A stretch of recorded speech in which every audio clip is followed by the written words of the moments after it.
Hello and welcome to Dad's Ad Job podcast. I am flying solo tonight. Rob is unavailable and Callum is currently doing a parents' evening. So it's an hour later than expected. There's been a few technical difficulties online through StreamYard, Talk Studio, and lots of other streaming platforms, but we got here in the end. I can have a beer now, and everyone can come in and join the chat. So yeah, I know that there's fellow West Ham YouTubers that are having trouble at the moment, as well as Arsenal YouTubers, but we're all up and running now, so everything's all good as gold. But yeah, this is a I'd say we was due to have Mark Phillips in for an interview. Unfortunately, we've had to push this back a couple of weeks through issues his end, which are all resolvable, which are absolutely fine. But yeah, so in the next couple of weeks, that we'll be looking to get other interviews in and other chats and that coming through. So, but tonight I'll just leave it quite casual.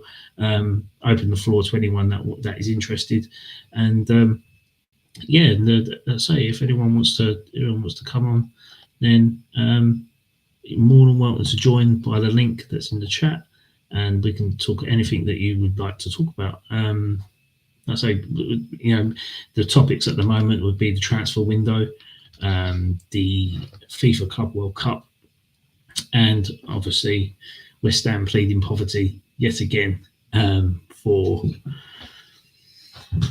trying to sell before they can actually buy, which is a very interesting tactic in the transfer window. But yeah, I mean, this.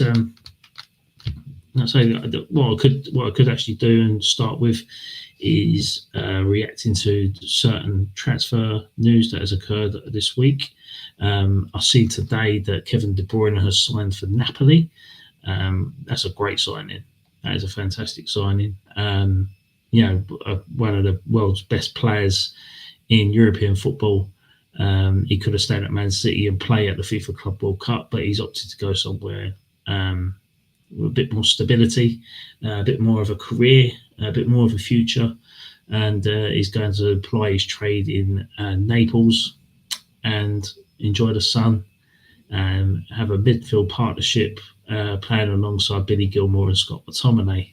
Who would have thought that would have ever happened in world football? But there you go. Kevin De Bruyne has joined Napoli, and he will look to defend the Serie A title. Also mount a challenge for the Champions League. I think they've got the capabilities of doing that, and if they manage to retain Osimhen as a striker, that could be a fantastic link up with him playing alongside Lukaku and De Bruyne setting up the goals. I mean, just thinking about it now, you don't realise how much of a signing that guy is. But yeah, I think let's say, excuse me for typing because I am reacting live to certain things and trying to recover my tracks. Yeah, but yeah, everyone's welcome to come in and join. So I'm hopefully going to get a few guests and that come on. One of them is very well known in terms of West Ham and analytics, transfers, and and just statistics really in terms of eyeing a good player. He was recently on Hammer's Chat talking about a certain forward, and let's see what can come of it. But yeah, so sorry, my phone's going as well. I've invited a few people. Let's see if they can join. The other transfer news, obviously, Trent Alexander-Arnold has officially been revealed as a Real Madrid player today, wearing the number 12 shirt, and interestingly, speaking fluent Spanish. Talking of someone joining, they're in the green room at the moment. But yeah, Trent Alexander-Arnold, speaking fluent.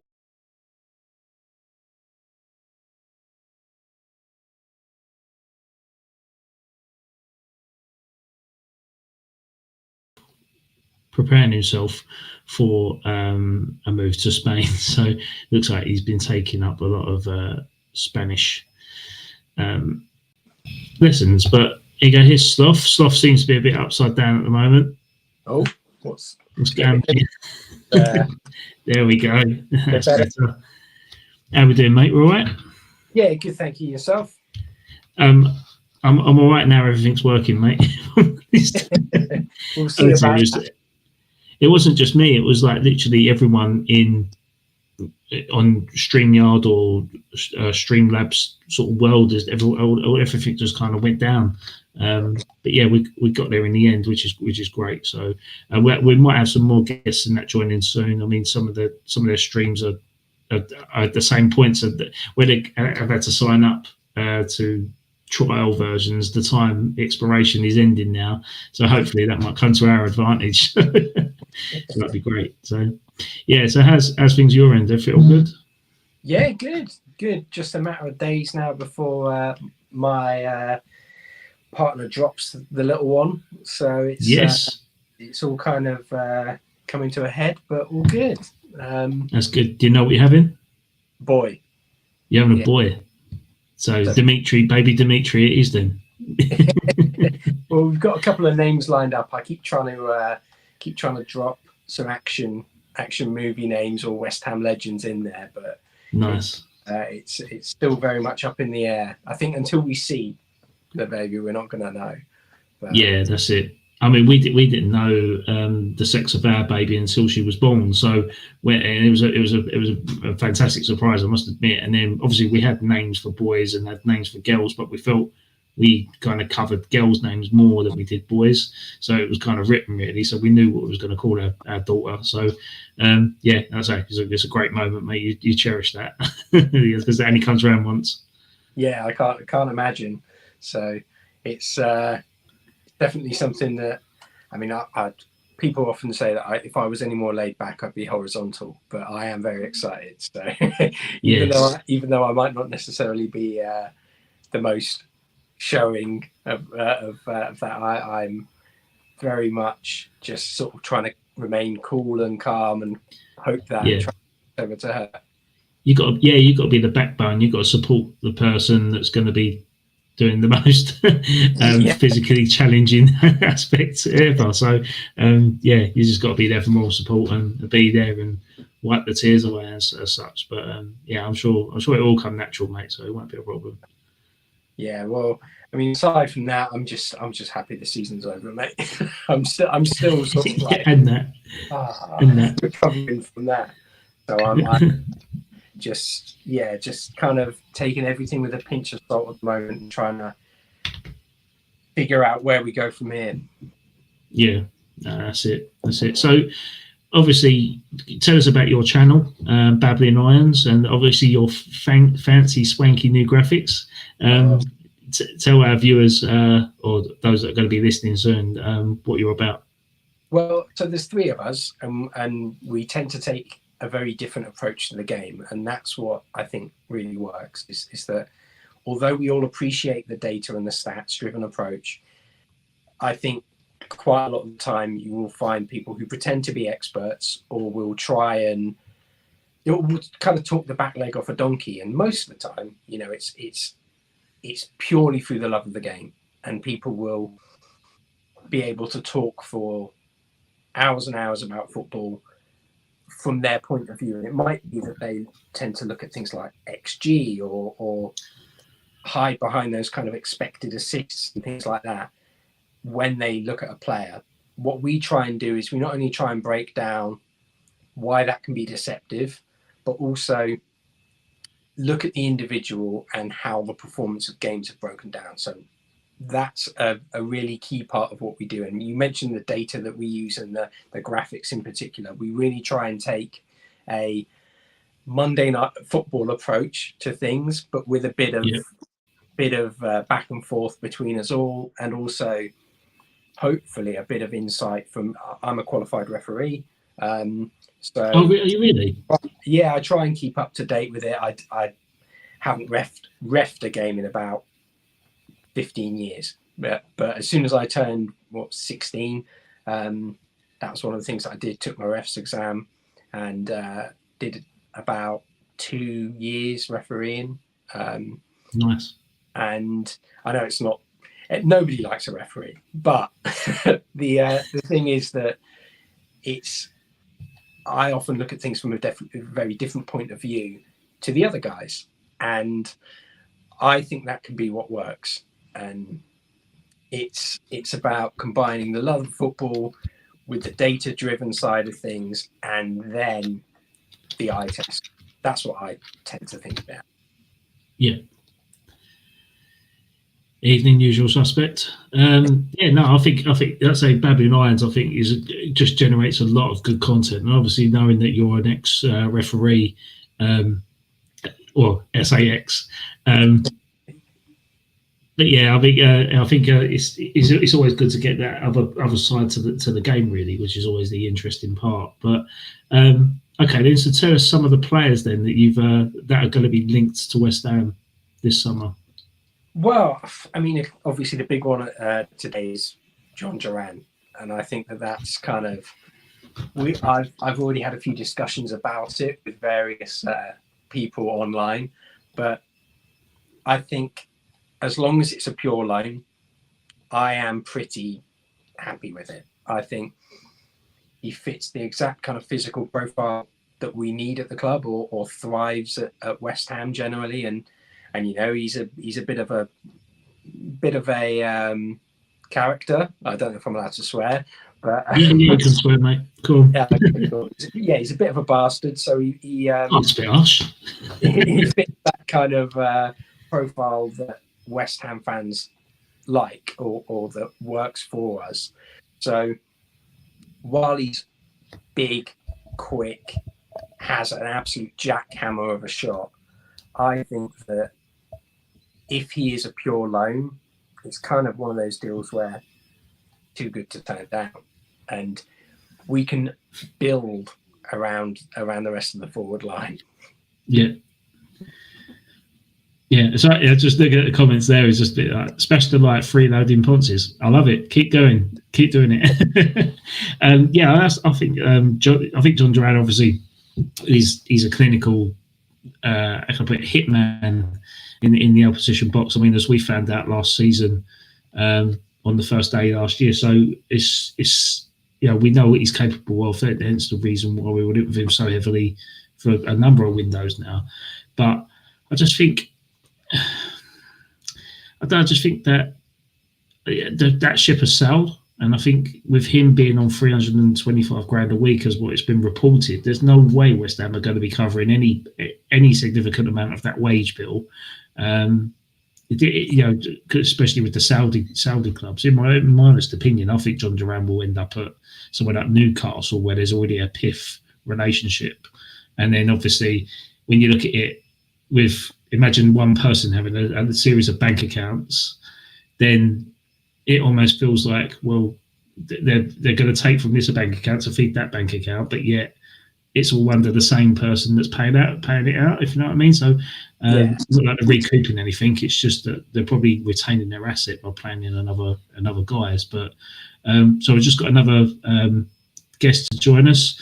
That's Tony. Hi, Tony. How you doing, mate? How are we doing? All right.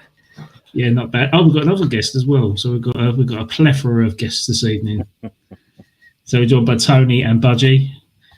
All right, gents. All good. Now we've finally got the issue of sorting out this bloody talk studio, and what a nightmare!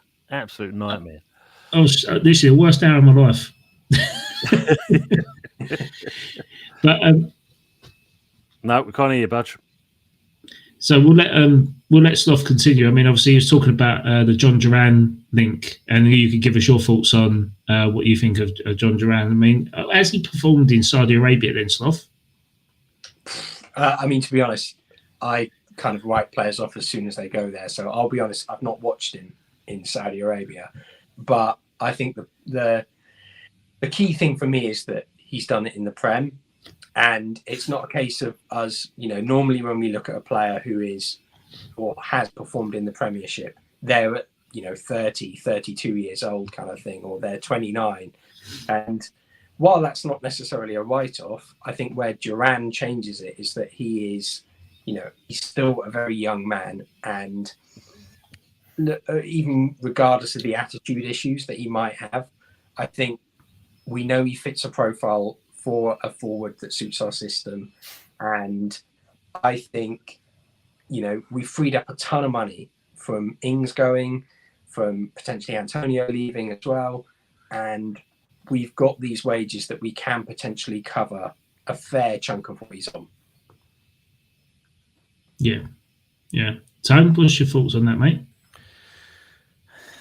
I think it's just hype myself. I can't, why we want to go for someone that didn't want to join us in the first place, and then, as we said earlier, went out to the Saudi League. They paid silly money for him, and yet we're going to take him on loan. It just kind of speaks of desperation if that's the case. Yeah. You want to buy a player that's going to be with us, not kind of just on loan, because he's only doing it because they've probably got do they have a close season there, Sloth? I'm assuming they have a quiet period. So that's the only reason why. What's the point? I mean, it won't be competitive over there, but I think it's one of those situations where it's kind of like you look a gift horse in the mouth, and when you have the chance to sign someone who has done it in the Premier League and is still young, I think you kind of have to take it. I mean, it's not a competitive league at all, and anyone who tells you it is I think they're kind of showing a bit of bias there. But it's definitely a case of someone who fits the system and has enough ability. Yeah, which I think we know he's got that, definitely. I think, Michael just put it on there, saying he's affecting his mental health, probably not affecting his wage packet, because obviously they're paying silly money for him. But he's young, naive, the money looks good. Doesn't mean that, like you said, the standard's that great. So that's the gamble you're going to take. But would we kind of take the gamble of trying to offer more money to actually take him on full time, or will you think, knowing Sullivan, the loan's good enough for me because it's nice and easy on the figure? I think the good thing is that it's kind of, if he comes and succeeds, then realistically we should be looking at having had a good season and finished strongly, so we're in a decent place to attract players in. So we don't necessarily have to then chase a deal for him. We can then go, okay, well, we've had a good season. Say we perhaps reach Europa League football, which I know is a bit ambitious, but if we were to reach that level, then we can look and build forward and say, okay, well, we can use a bit of European pull here to go out and sign a striker, and we're now somewhat of an attractive proposition. Whereas if, like this season, we're going to really struggle to find players who will not necessarily just improve us, but will offer us what works for us. Yeah. And I think that's where you look at someone like Tiano Barry, who's been linked with the move to Everton, and I'm a massive fan of. But they're very much holding out for 30 million euros for him, and they're holding out for the majority of that up front. So I think when you look at the fact that you can potentially get someone with just wages or half the wages covered, and then no transfer fee, if you can work a deal in there, fine. But realistically, that's a good situation for us. It's literally just one of the players we've let go. Someone like Ings' wages put to use on someone who off the bench could be fantastic for us. Okay. Yeah. I know you can hear me now because I can see my body right now. Yeah, that's it. So Budge, what's your thoughts on John Duran then? Mate, I think I've probably said everything I need to say about him on previous streams that I've done, but for the sake of your audience and for yourselves, I think it's the same audience, Budge. Well, I suppose most of them are, isn't it? But yeah, to be fair. But no, I think John Duran is a great player. Right? There's no denying that. But he turned us down. He signed an extended deal with Villa, didn't he? And then all of a sudden was gone from Villa. So, mate, that's not a player that wants to come to us, in my opinion. So, stop chasing your tail and look at a proper prospect of a signing. You know, I'm not going to name one because I haven't really sort of looked into strikers so much. Jonathan Davies not another option for me either. You know, I mean, we've been linked with him since, you know, literally since caveman times. Yeah. You know, I mean, I remember talking about him during lockdown. That's how long we've been linked with him. Yeah. Yeah, I mean, he's clearly a talented player, Jonathan David, and obviously, as we've spoken previously on the old school Hammers, that it's that North American commercial aspects that could be reining it in for West Ham, which could be, you know, we've seen New Balance come in now, we've seen Brewdog, who are owned by an American company now as well, so that we're seeing more of that. I mean, David would kind of be the poster boy for that, the branding effectively. Obviously, he's got to play well for that to work. Yeah, North America. Yeah, it's the same. That's the thing, isn't it? But I mean, Jonathan David would be ideal from a marketing perspective, but I don't really know that. From a West Ham club perspective, he's the right player for us because I know he's on quite high wages. He's productive to a point. I think he could be a lot better than he is. Maybe the service isn't great for him. I don't know, but you know, I think he could be a lot more productive than he is. His numbers could be better. I don't think Jonathan Davies is a realistic prospect for West Ham. You know, I thought Scamacca was more of a prospect for us, if I'm honest. Yeah, I like Scamacca a lot. I just think he was just homesick, wasn't he? That he wanted to go back to Italy, and I think he wasn't underperforming. I mean, he did contribute when fit. He got himself 2 or 3 European goals. Yeah, plus a couple of league goals. You know. And he didn't get that much game time. Let's be fair. No, I mean, you know, standout goals were Leeds away, I think, and also the Fulham at home game where he scored. Yeah, I think that those games, where he lobbed the keeper. But talking of, say, Budge, you didn't know what sort of striker that you wanted to look at, but Stoff, you've done a review on a striker that we've been linked with, haven't you? In terms of Lucas Stassin, who we're big fans of. You just enlighten our audience and guess who he is. Well, I mean, Stassin is someone who we've actually played briefly when we played Anderlecht. He came on for about 15-20 minutes, but when he came on, they scored their goal, and that last kind of 15-20 minutes, they did look a bit sharper.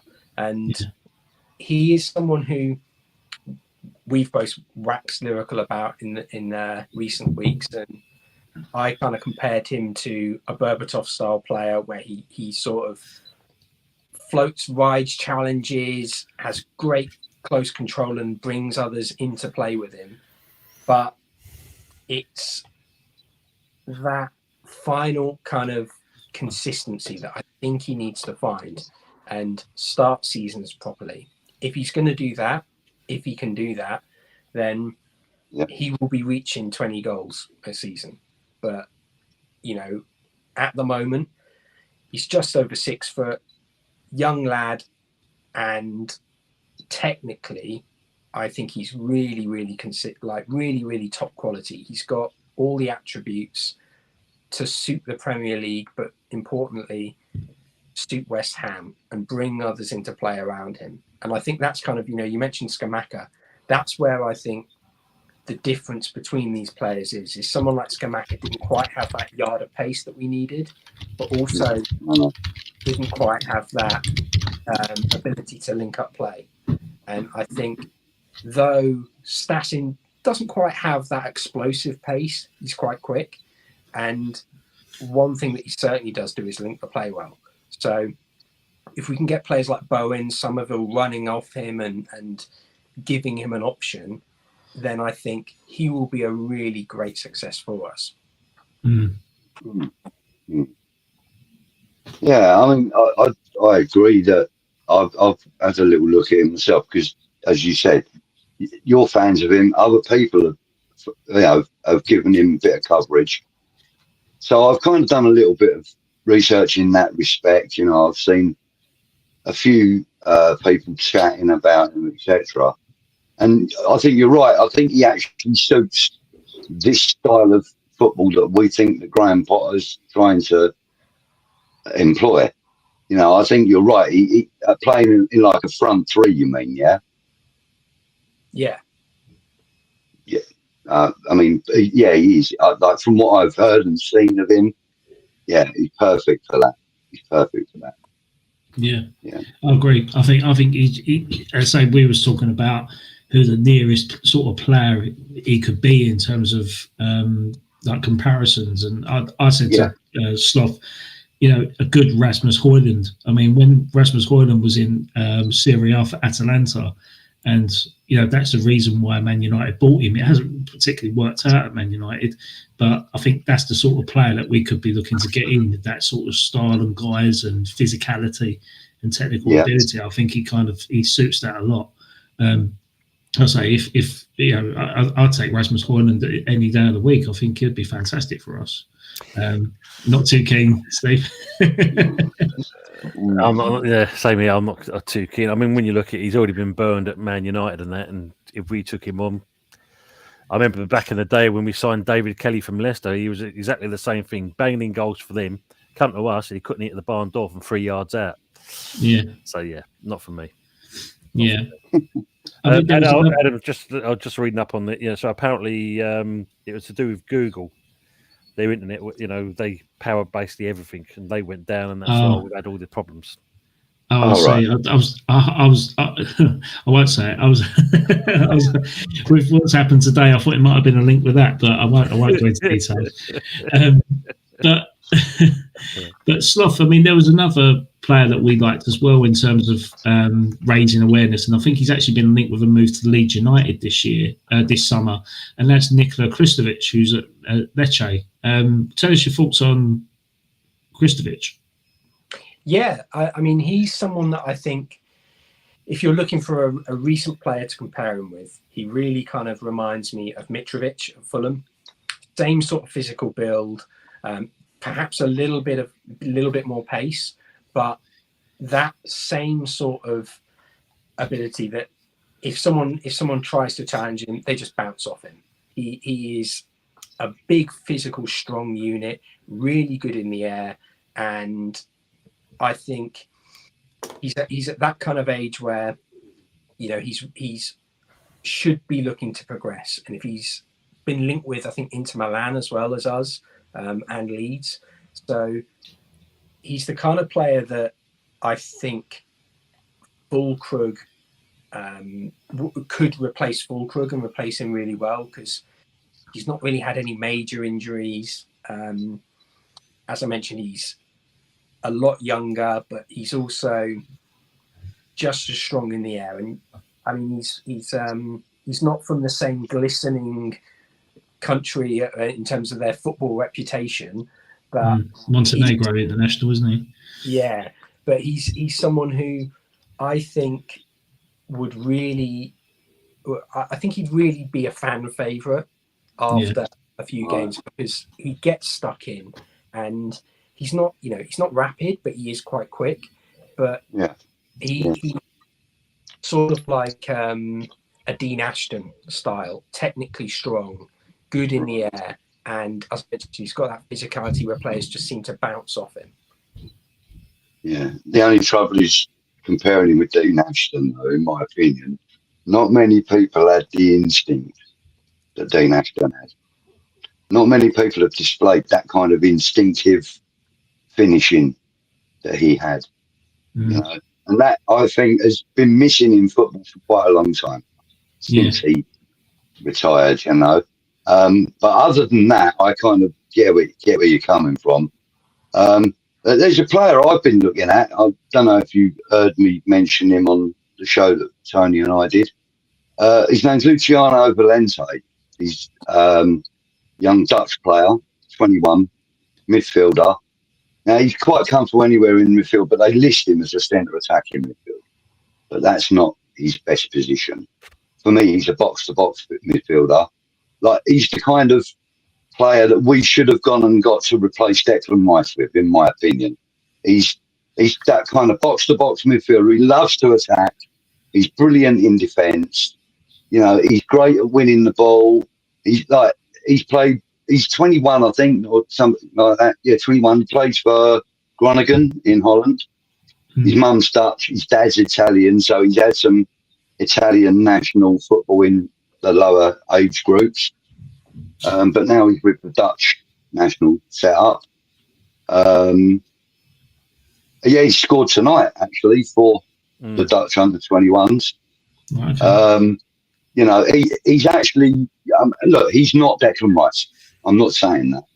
But the kind of player that we needed to replace Declan Rice with, somebody that can grow into that role that Declan Rice had developed for himself, if you like.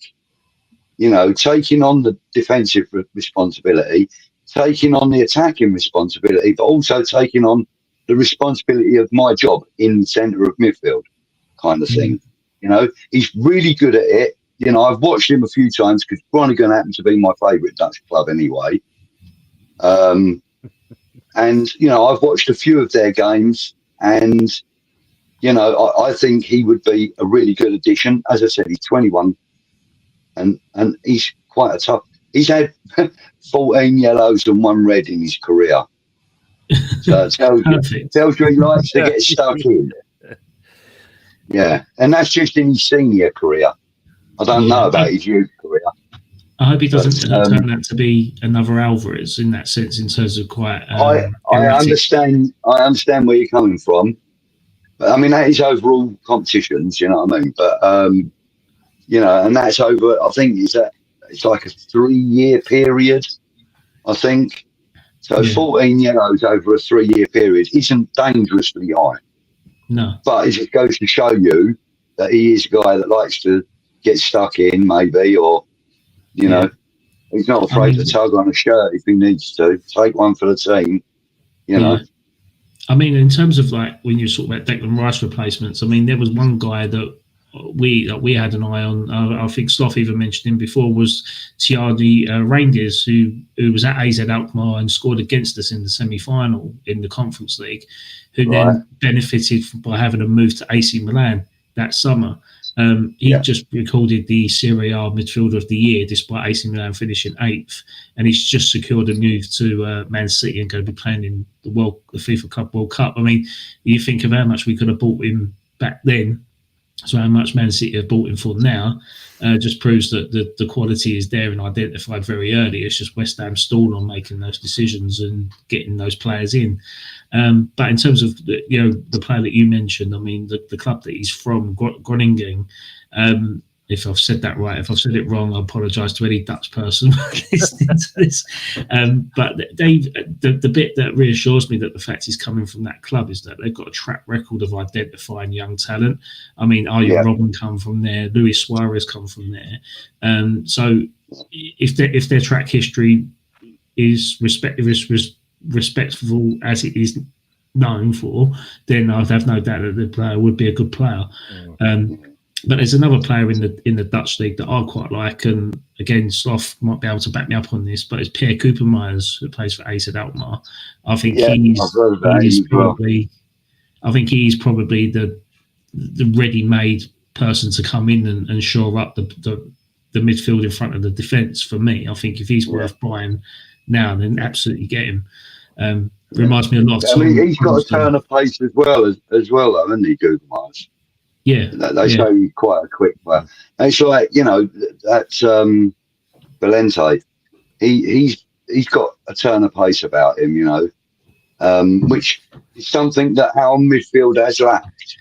You know, even like Declan Rice ain't the quickest of bloody players, but he got upfield quick enough. You know. Yeah. Bursts But, of energy, that's what you want, isn't it? I mean, that's what I was encouraged with Max Kilman, because when he was brought in from the back line, he brought something that was missing when Declan Rice left, and that was that deep surging dribble from the back to build up the play. We haven't really seen that much of it, but I think, you know, I'm not giving up hope on Kilman just yet. I think he just needs the right consistent partner next to him. He's assisted to Bowen in the Everton. Was it Everton game? I think it was. He brought the ball out from defence and slid it across to Bowen out on the right, and then he jinxed it. Yeah, I'm sure it was Everton. I know he did. And he got himself an assist by doing exactly what you said. Yeah, driving out from the back. I'm fairly sure it was Everton. And I think if he plays in that back three with with two other centre halves that allow him to push up, and a left wing back that allows him to push up, I think he could do well in that position. And I quite like Mavropanos as well. I think Mavropanos could do a turn. I just don't fit the system. Yeah. I gives it away too much. Adam. What's that? Sorry. When you say certain players and the Sloss face gives it away too much, it's a case well, of there's me reason. That's me reason. Gents, on that note, I've got to bounce off. That's okay, mate. Appreciate it, Budgie, as always. Sloth, nice meeting you for the first time. Hopefully, not the last. Yeah, and same for you as well, Adam. And enjoy. No worries, son. Take care, mate. Thanks in the chat. See you later, son. Take care, all. Set on now. Bye.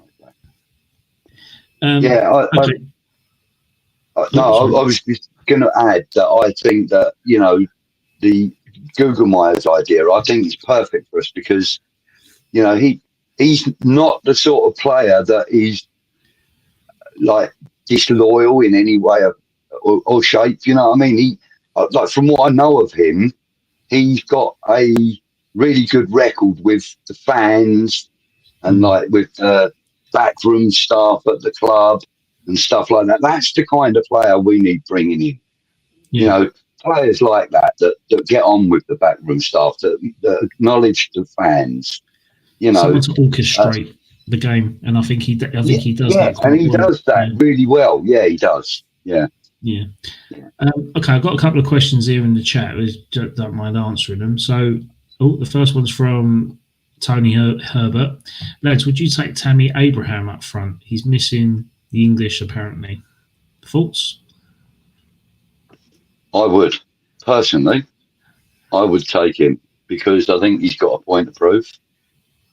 And I think that he would definitely get another shout in the England squad if he played his best football. And he's got every opportunity of playing his best football at West Ham United. You know, Jesse Lingard proved that. I think, you know, I think also Victor Moses proved that in his loan spell, that he proved that he can play at the best level for the best. I mean, I know Moses had a couple of injuries, but, you know, that aside, when he was on the pitch, he turned up every single moment. Yeah. You know, and I think Google Myers is that kind of player as well. Yeah. You know? But also, I also think Tadebo's a really strong candidate for centre back this year because I really like him. I think he's good. Sorry, carry on, Sloth. Go on, mate. What's your thoughts on Abraham? I wouldn't touch him with a barge pole, to be honest. I think he is a fantastic player on his day, but I think the big worry for me is injury and wages. And you know, I think if it was a flat loan, if it was just a loan, then maybe if the window's ticking and we are looking for someone to bring in, but I just think that's the kind of signing we need to move away from, where they're a player with a really bad track record of injuries and big wages, and that he's as you quite rightly said, you know, he's got all the talent in the world. He is a fantastic player and a physical specimen. But I just think that if we are looking to try and progress forward and lower the age and the wage bill, then I would personally look elsewhere. I think It's very bad. It's a player who I think as well has struggled to find a home. He did turn us down in the past as well, and quite rightly so, because AC Milan are a far bigger club. But I think that I would say if he's offered to us late in the window for a very low fee or a loan, then I'd think about it. But I think there's far more that we need to do or address in terms of that upfront position. And if we can get someone like Calimundo, who, at Rennes is brilliant. I think he's exactly the kind of profile that we need in terms of running the channels, but also rapid and a clinical finisher. Someone like that, who's not got those injury worries, is going to be a fairly decent price, but also going to look to progress forward in his own career, not necessarily use us as a stepping stone, but get us at the right end of the table, get us in those competitions and knockout rounds that we've seen us in the past. And if he can do that, then they're the kind of players that people kind of, I think, grimace at the thought of going, oh, well, he's going to use us to get a big move. And it's like, it's not necessarily that. It's they're going to smash it so much for us that they're going to kind of earn themselves that move. And whether we like it or not, they're the kind of players that allow you to build and keep those players further down the line, stop yourself from becoming that Brighton. So I think. What about you, Adam? Would you have him? I'm probably in the same camp as Sloth, if I'm honest. Just purely because I think when he was at Roma, he picked up a very serious cruciate ligament injury, and I don't think he's ever been the same player since that injury. I mean, if it was pre-injury, pre-Roma, I would have bit your hand off. But I think now I just got some sort of reservations with him, and it almost the kind of link and deal with Abraham reminds me a lot of when we signed Andy Carroll. Like when we got Andy Carroll in on loan from Liverpool, I mean, he had a very significantly poor injury record. I think it was like his injury was the equivalent of a basketball player's career ending because of the way that he jumps and is an aerial threat on goal. But and I think Abraham, I don't think he's been impactful at AC Milan on his loan from Roma. I think he's kind of been outshone by Leao, hasn't he? So I think, I mean, from a homegrown quota, and if he was available on the cheap, and he took a wage reduction, I think, but that ain't going to happen. So there's a lot of ifs, isn't there? Yeah, that's it. There's a lot of bits there, but I think, on paper, if you had Tammy Abraham in your team, you would be considered stronger on paper. But that tends to be West Ham's issue in the past, is that on paper we seem to be a good side, but we never really fulfilled to the potential what's written down. So transferring that from paper to grass has always been a little bit difficult.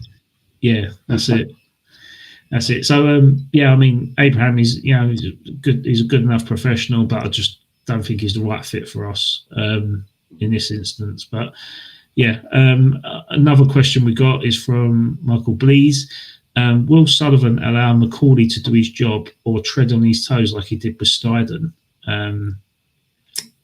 So I think we can kind of predict what's going to happen. Yeah, I think we're pretty clear on that one, to be fair. I think he's already. It looks tenuous at best, doesn't it? Yeah, I think Sullivan's already, put the ball on the tee and just waiting for someone with a club to hit it, isn't he? Like to say, well, we told you it was going to foul. Because we've appointed someone that's inexperienced. But again, he has to be at fault. Sullivan has to be at fault for that as well, because he's the one that put those people in those positions. You got rid of a director of football, and now you're taking on that role, thinking that you can do it. And then if it all goes tits up, he's going to go, well, it's Macaulay's fault because he identified the players. And it's like, well, that's his job. His job is to identify players, but your job is to sign them as cheaply as possible. Yeah, interesting. What's your thoughts?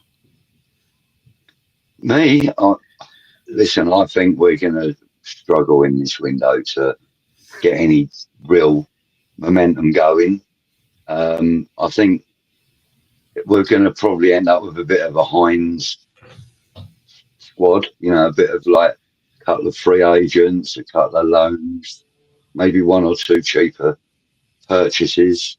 Can't see us spending a lot of money on anybody in particular or on any position in particular. I think that at the moment it just looks grim at the moment, and with the rumours that have been circulating that we've got no money, we have to sell to buy, etc., etc. This is sounding like a first division side struggling to stay in the league system. That's what it's beginning to sound like, and that's quite worrying for a professional football club that have recently had their hands on European silverware. It's quite a shocking thing. The club isn't cohesive at all at the moment. It just isn't. Yeah, Steve. I think for me, it's a really, really difficult one. We're going to see. I mean, I don't. I've been very critical of David Sullivan in the past, all his conduct, and I think that even when people say, "Oh, he's put money in the club," well, he gives with one hand, he takes away with the other, and he very much hides behind other people in terms of the failings and shortcomings at the club. And when you look at, say, talking about Macaulay, his whole ethos or kind of thing is to go out and sign players, find these players who can perform already. They will have an impact for you, but they will return profit over time. And that's entirely what Brighton is doing. They've established themselves in the Premier League by doing that. And I think that if I was David Sullivan and I was using my business brain, which I know for him is a one-track thing, but if I was thinking, right, I'm going to try and establish us so we can get that European TV money back. We can get the competition money. We can get TV, a good amount of TV money. I'm going to let someone who has shown that if we can't do that, if we have a bad season, he can sell players for profit. Because whether we like it or not, PSR is going to play a big part in what happens. And if we fall short in the table, we have to be able to sell. So if we've got a load of players that David Sullivan's gone out and signed and stuck on big money, and say he's signed them for £20 million, he's paying £100,000 to each of these players and they're his mate Salthouse's clientele. Now, if they've had a crap season for us, then the chances are you aren't going to get £20 million and you aren't going to get anyone who's going to want to pay their wages. So how do you compensate from that? Not just in a footballing point of view, but in a PSR point of view. And what do you do from there? So for me, Sullivan has to listen to Macaulay. He has to. Whether he does or not, that's going to be the big question. I have very faith because he's shown it time and time again that he cannot do that. But it's if he wants what's best for the football club, he has to give a bit of control to other people. The only thing that I'm slightly more confident with is that obviously with Steiden and Moyes and him, they're all on 3 completely different pages of a different book.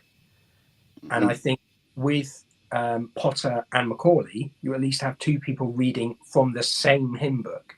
So if Sullivan says, right, I've got a couple of targets lined up, but I will give you, say, 3 or 4 players that you want. And here's your budget. Here's your, wedge to go out and sign people. I'm fairly confident that Macaulay and Potter will go out and identify the right targets with that money. What I'm not confident about is Sullivan going and signing his own players. That worries me. What do you mean? Like, for example, as has been rumoured, bringing back Yarmolenko. I mean, I think that'd be a disaster. This season.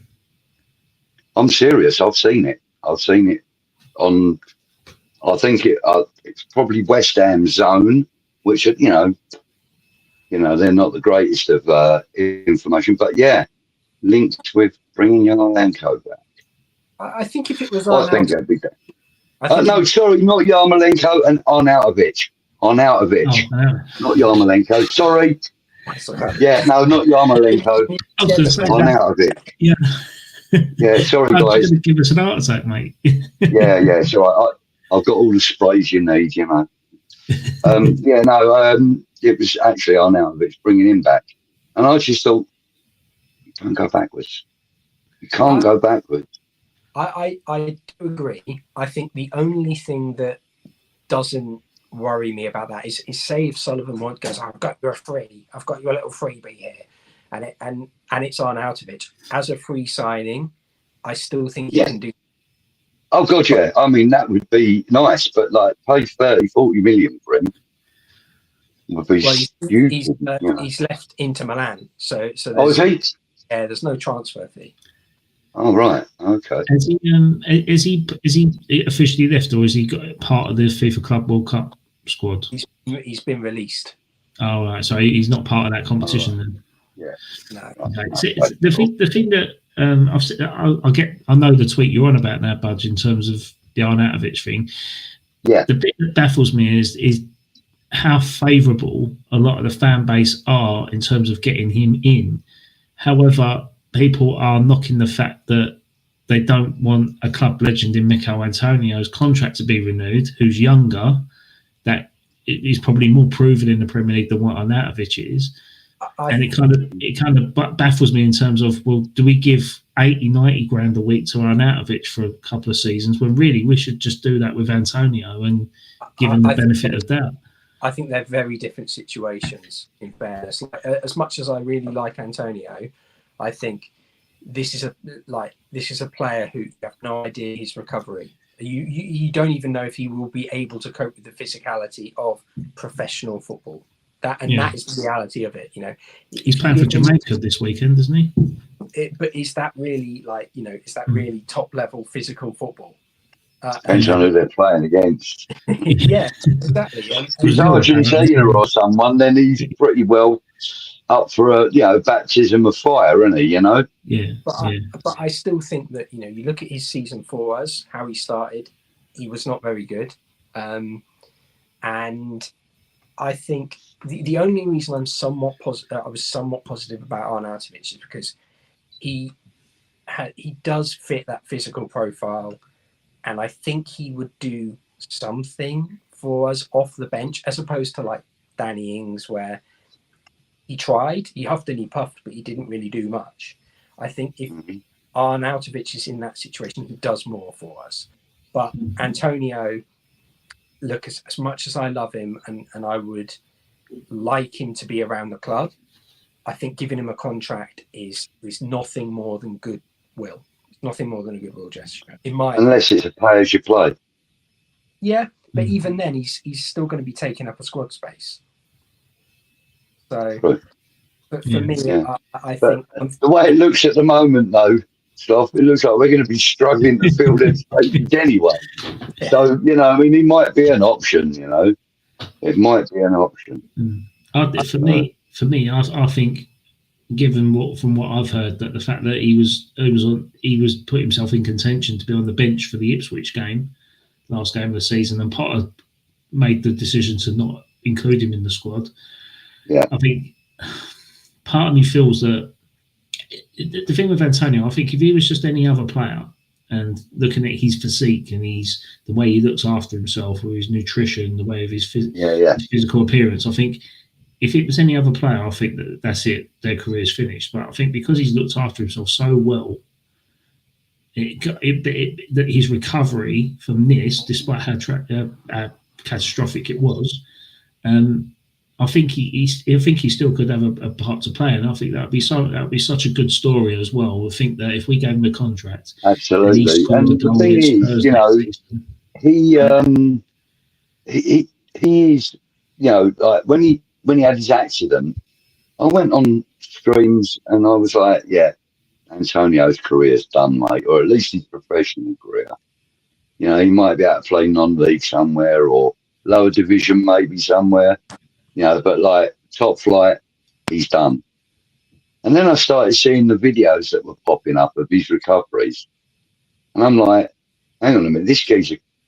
I actually said one time after his recovery and when he was back on the sticks and that, I said, don't be too surprised if you see him in the stadium, like, you know, on the bench or something with the lads, you know, having a laugh. Meaning that he would be there in his clothes, you know, not fucking kitted up, ready to play. Yeah. And yet, like a bunch of the lads on the channel, like I said, have constantly said, I haven't seen Antonio on the bench yet, Buzzy, and stuff like that. It's a constant bugbear to me. But, like you said, he put himself in contention for the bench on the last game of the season. So, you know, what an incredible recovery that was. As you said, catastrophic. I'm obviously going to sound a bit like a negative Nelly here, but no, I get where you're coming from, Steve. That's the thing. I think my worry is that, you know, the bones he broke are like concrete. They are like concrete, and for him to come back from that and not only play football, you know, there's a difference between having a kick about and then regular playing at that level, physical impact, and people challenging you, falling on that bone time and time again. That I just think that for me, it shouldn't even be a question at the moment unless he can prove, like, you know, if he's going to play with Jamaica, then fair enough. Let's see how he does. But I just, unfortunately, I think he was quite far off the pace before his accident, and I think for him to come back and get anywhere near a Premier League level player again, that would be the most remarkable comeback since Tiger Woods in terms of like the ability to come back from an accident. I genuinely just, I'd love to see it happen, but I can't. There's also that factor where it's the risk, isn't it? Because if we do release him, and let's say he signs for Everton on a free, and you just know you can put your ass on it, he'll come up and he'll score against us in a result that we need desperately. And that's the risk factor I don't like. I mean, for me personally, I'd give Antonio a contract and then say, right, okay, you can go on a free to a foreign club, like as a release clause. But for Premier League wise, I think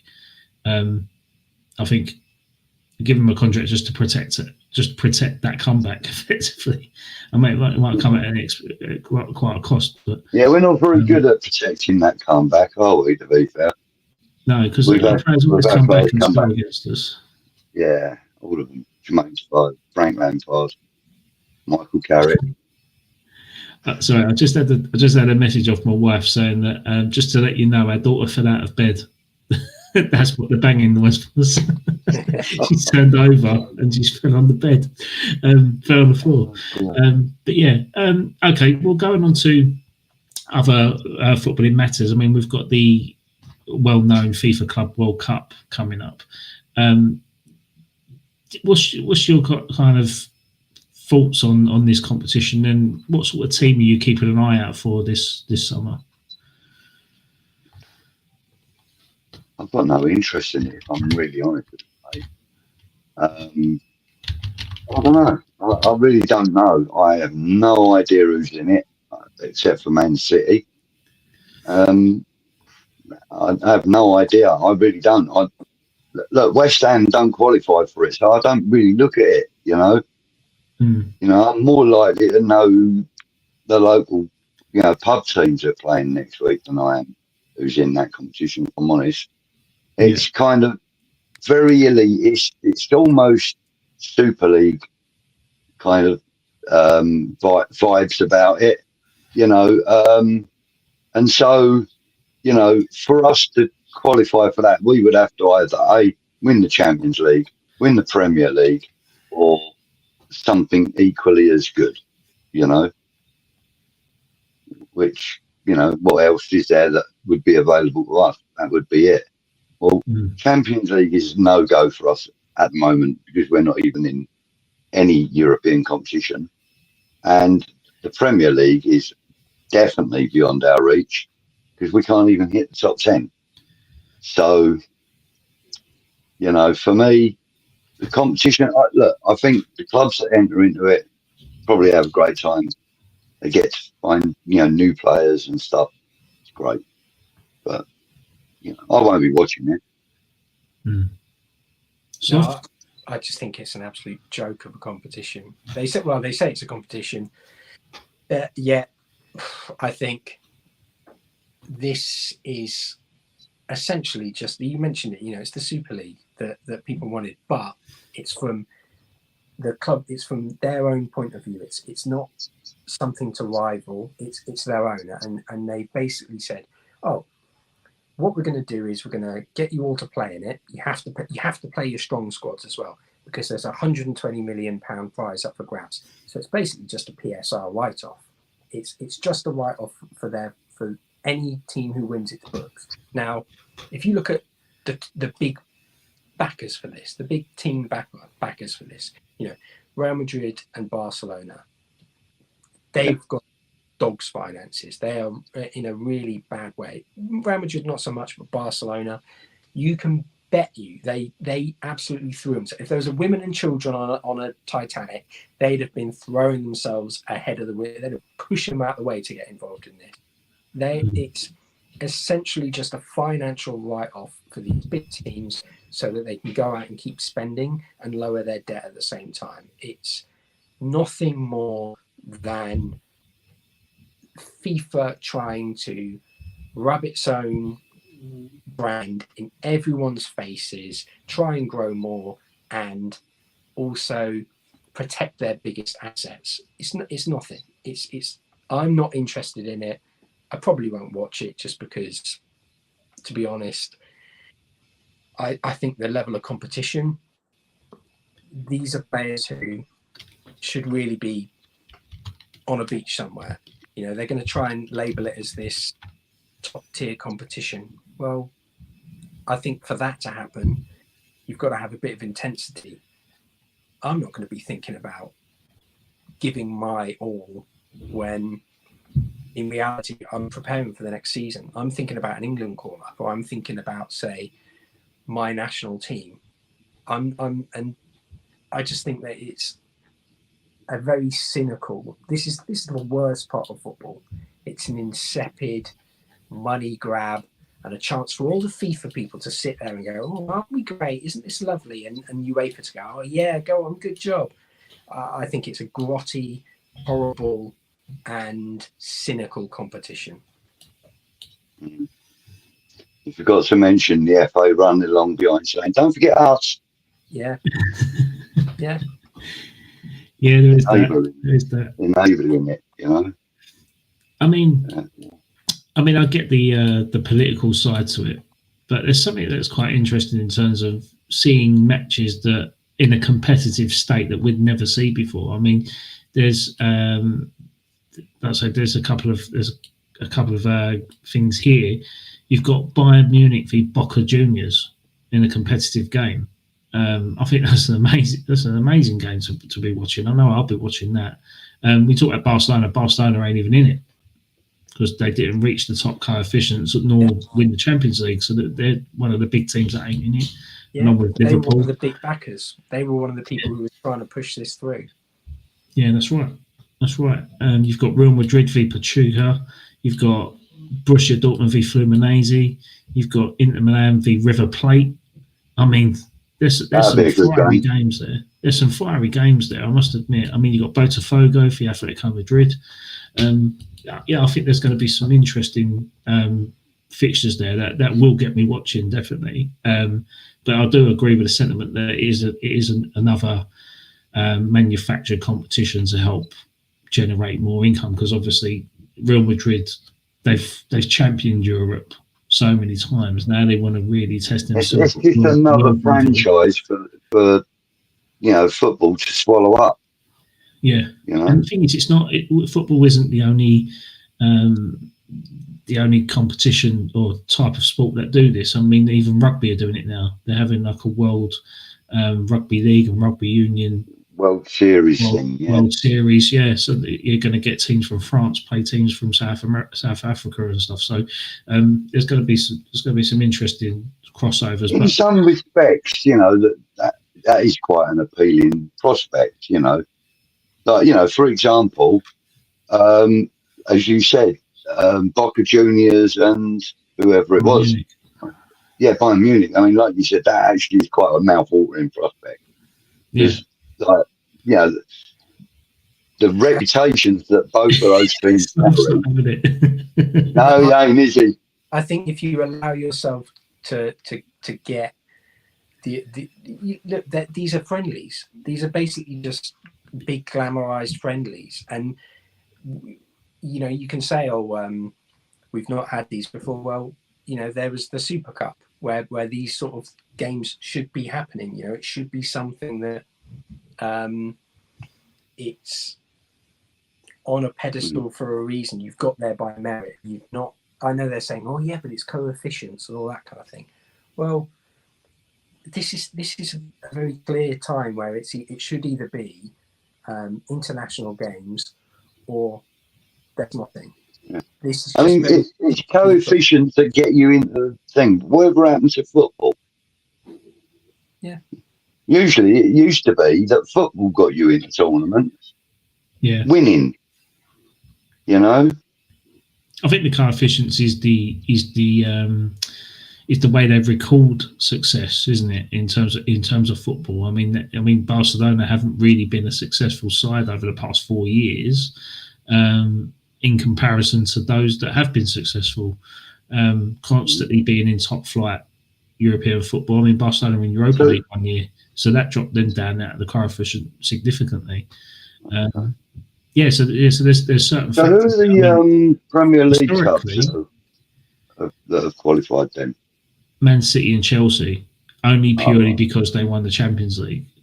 So you get like a 4-year buffer, and those that win the Champions League in that sort of space of time automatically qualify. But the bit that I don't like about this FIFA Club World Cup is that players that got those clubs in that position, for instance, Man City, Jack Grealish was pivotal in getting the treble and winning the Champions League and played his part, and Kevin De Bruyne, they're both not.